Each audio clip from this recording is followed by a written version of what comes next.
around my story. Hello, my name is Brenda, and this is how I embarrassed myself when I was about 14 years old. Before I tell you my story, let me highlight a few points.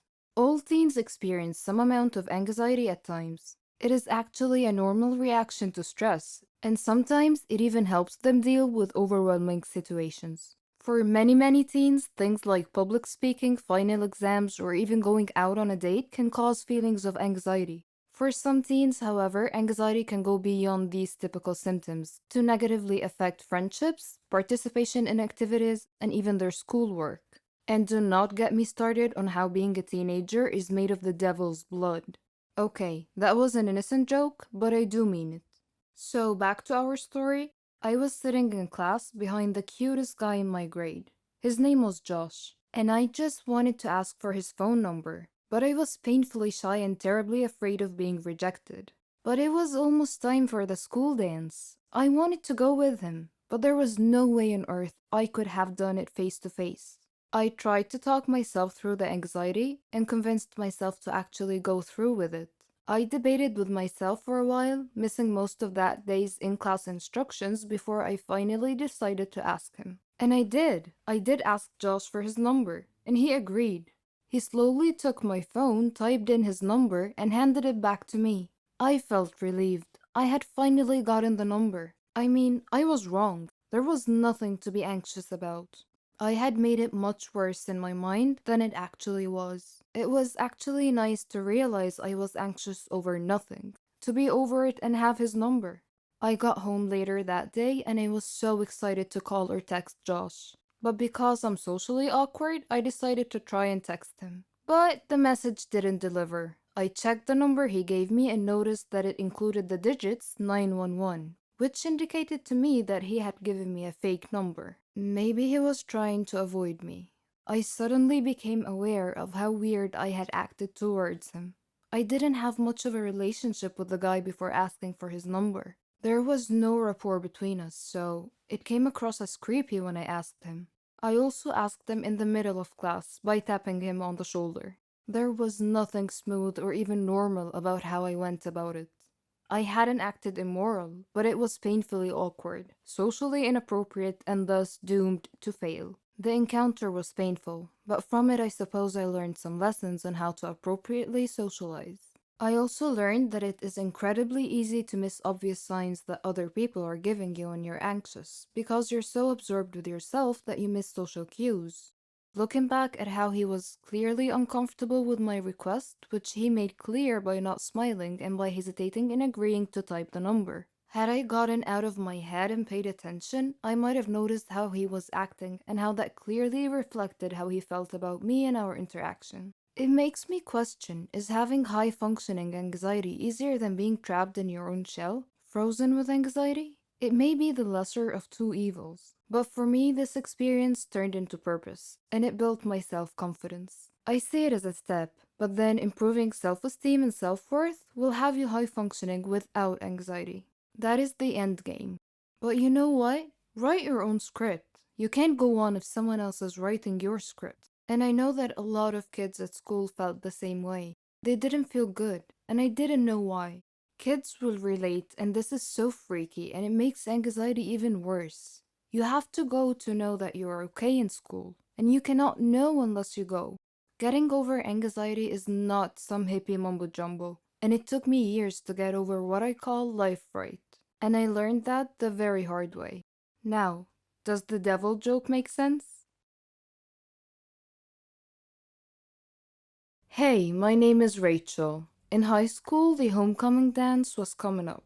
I happened to confide that I had a crush on a popular guy to another girl in my class.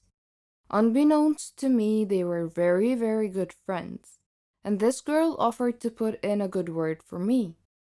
The next day, she told me my crush would totally say yes if I asked him. So, in between periods, I found my crush in the hallway, asked him to the homecoming dance, and he said yes. Well, homecoming is on Saturday. Today is Thursday. My crush, his friend, and we went to lunch together and I offered to pay in the hopes that this will make them like me even more. And yes, I was that bad. They tell me they want 2 bags of chips, burgers, fries, and 2 small cartons of chocolate milk. No problem.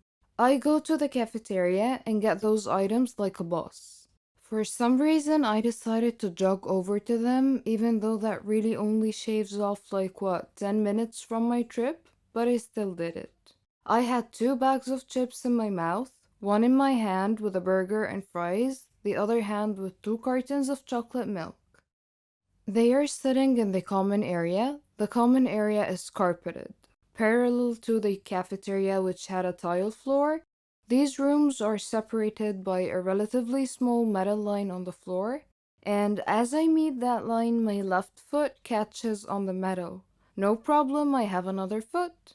I will just swing that foot forward real quick and save this. But no, the other foot also catches. As I fall straight forward, I try to catch myself with my hands. Well, one hand had the chocolate milk in it, which just burst out, sending chocolate milk in every single direction. My other hand didn't help me either. It slipped on the burger in the bag and the fries go all over the place. The last thing to break my fall was actually my own face. The face with 2 bags of potato chips in my mouth. You know those jokes about chips bags being full of air?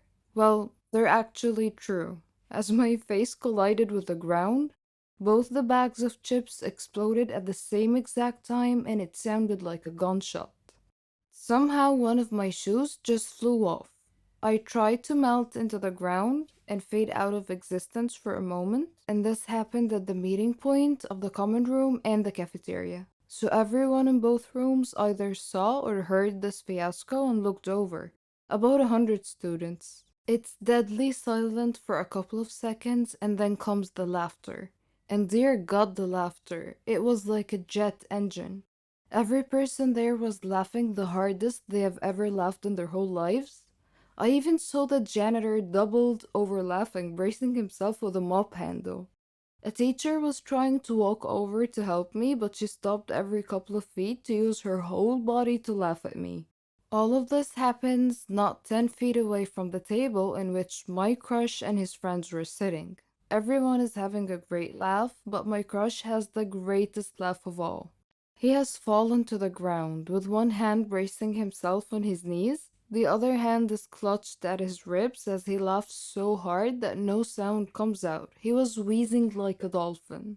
There is no recovery from this. I walked to the bathroom to clean myself up. The teacher could only manage to hand me my shoe along the way and continue laughing. In the bathroom, the laughter did not die at all for what seemed like a lifetime. When the bell rang, I was still in the bathroom and people were still laughing. While I spent the whole day wallowing in easily the most embarrassing moment of my life, I thought, well, maybe I'm just a funny girl and he will like it. The next morning, I see my crush before class and he walks up to me and he says, "So homecoming is tomorrow." Eager not to speak about the shit show that happened yesterday, I just excitedly said, "Yes, yes it is." And then he delivers a crisp and says, so this girl that I actually like asked me to go to the dance with her, so I think I'm gonna go." To which